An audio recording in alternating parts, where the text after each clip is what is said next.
안녕하세요. 권중의 알걸리즘 12화 시작해 보도록 하겠습니다. 오늘은 청년기본법 5분 요약으로 해보도록 하겠습니다. 청년기본법 혹시 들어보셨을까요? 사실 살면서 별로 들어볼 일 없는 법령인데 그래도 청년들의 삶에 되게 중요한 영향을 미치고 있어서 오늘 그 이야기를 해보려고 하고요. 지금 이 시기에 하는 이유는 이번 달 9월 18일이 법정으로 청년의 날이기도 합니다. 두 번째 맞이하는 날인데 작년에 첫 청년의 날 때는 방탄소년단이 오기도 했던 그런 날이었어요. 그리고 청년기본법이 작년에 만들어진 이래로 청년의 날이 진행되고 있는데 그걸 맞이해서 특집으로 한번 준비해 봤습니다. 오늘은 사실 청년기본법 자체에 대해서 조문 하나하나를 설명드리기보다는 이 법이 왜 만들어졌을까? 그리고 어떤 의미가 있을까? 이런 것들 중심으로 이야기 드리려고 하고 이 이야기를 듣고 나면 대략 청년기본법이 저렇게 만들어진 거구나. 청년기본법은 뭐다? 라고 이야기하실 수 있지 않을까 싶습니다. 첫 번째로는 청년기본법이 작년에 이제 만들어졌다고 했는데 그러면 이 법이 만들어지기 이전에 대한 이야기를 좀 드리려고 해요. 원래 이제 정부에서 청년들을 지원하는 정책들은 많지는 않았습니다. 근데 이 정책들이 만들어진 것으로부터 거슬러 가려고 하는데요.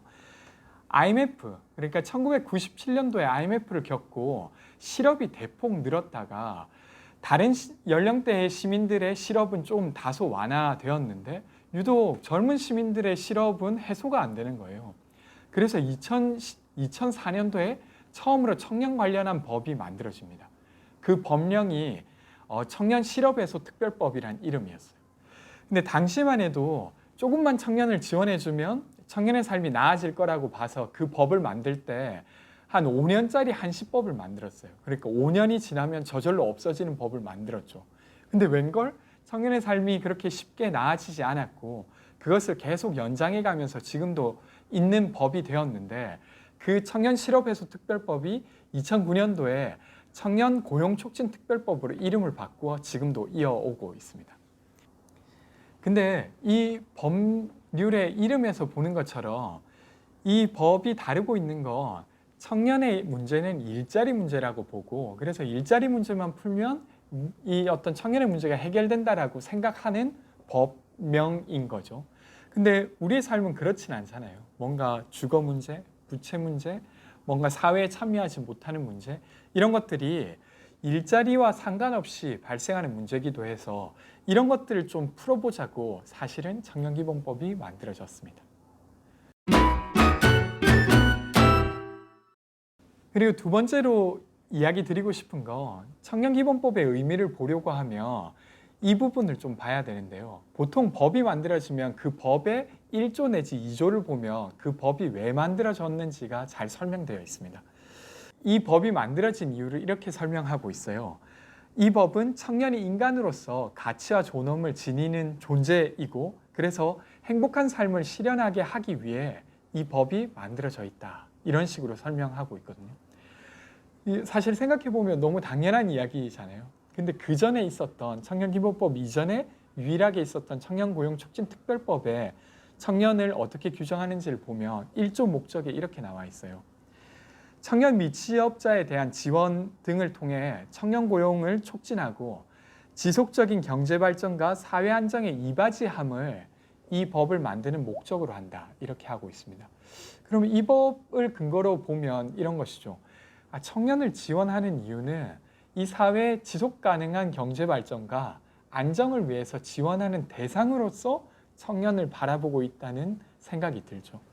그래서 비슷한 것 같지만 사실은 청년이라고 하는 이 시민들을 어떻게 바라보느냐는 완전히 다른 것입니다. 그래서 저는 청년기본법이 만들어지면서 어쩌면 한국 사회가 청년을 바라보는 시각이 이 어떤 산업의 역군, 그 역할을 하는 시민으로서 바라보는 게 아니라 그냥 그 나이대의 삶을 살고 있는 시민 그 자체, 존엄성을 가진 시민 그 자체로 바라보는 걸로 변화하는 게 아닌가.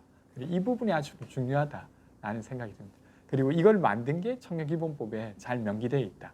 이렇게 생각하고요. 네, 또 하나의 특징을 한편으로는 이 청년기본법이 만들어지는 과정 자체가 조금 특징적인데요. 어떤 게 특징적이냐면 보통 법들은 법이 만들어지고 조례가 만들어지는 식으로 진행됩니다. 그 조례라고 하는 게 뭐냐면 법은 그러니까 정부의 입법부인 국회가 만든 법령을 법이라고 보통 하잖아요. 그리고 비슷하게 지방자치단체, 서울시나 뭐 부산광역시나 이런 데 지방자치단체의 입법부인 서울시의회 등이 만든 법령을 조례라고 해요. 그래서 이제 법이 먼저 만들어지면 그 법에 의해서 조례들이 막 만들어지는 순으로, 그러니까 위에서부터 아래로 내려가는 방식으로 보통 되는데 청년기본법은 그 순서가 완전 다릅니다. 그러니까 서울시 청년기본조례가 먼저 만들어지고 수많은 기본조례들이 지방자치단체에 만들어져요. 그리고 그런 모습을 보면서 2020년도에 청년기본법이 만들어지죠. 그리고 이것보다 훨씬 이전에는 청년들이 일자리 문제만이 아니라 우리들이 겪고 있는 문제를 직접적으로 푸는 어떤 정책이 필요하다라고 되게 많은 청년들이 막 주장을 해서 조례가 만들어지고 그 힘으로 기본법이 만들어졌습니다. 그래서 이 법은 특히나 만들어지는 순서가 되게 다르다는 점이 특징적입니다. 그러니까 시민의 힘으로 법이 만들어진 것이 되게 특징적이죠. 얼마나 됐나요? 훨씬 더 오랜 기간 논의를 하고 요구를 해서 만들어졌는데요. 처음에 청년기본법의 모태가 되는 청년발전기본법 뭐 이런 법이 처음에 2014년도에 발의되었어요. 근데 이제 입법된 건 2020년이었잖아요. 그러니까 장장 6년 동안 국회에서도 이야기가 있긴 했지만 그 활동을 하는 청년들이 6년 동안 끊임없이 그리고 막 서명운동을 받기도 하고 그리고 2020년 그 법이 통과될 당시에는 국회 앞에서 겨울에 1인 시위를 하기도 하고 이런 것들이 쌓여가지고 법이 최종적으로 만들어졌습니다. 그래서 그 법이 만들어지면서 지금 청년정책조정위원회 등도 만들어지고 여러 위원회에 청년들도 들어가고 정부도 며칠 전에 청년 월세 지원 사업 같은 것도 발표했잖아요. 그렇게 할 수 있었던 거 청년기본법이 만들어졌기 때문에 할 수 있었던 일이죠. 그래서 꽤 오랜 기간 사람들이 고생 많이 했죠. 청년 정책 어디가 주도적으로? 되게 중요한 질문인데 지금은 국무조정실에서 청년 정책을 관장하고 있어요. 그러니까 이걸 고용노동부가 할 거냐, 기재부가 할 거냐, 여성가족부가 할 거냐 이런 논쟁이 있었는데 사실은 청년정책이라고 하는 건 특정 분야로만 좁혀지는 건 아니잖아요. 청년기본법이 만들어진 배경도 그래 있고 그래서 막 여러 가지 고민을 하다가 최종적으로는 국무조정실, 그러니까 총리 산하에 있는 국무조정실에서 이 청년기본법을 관장하고 있습니다.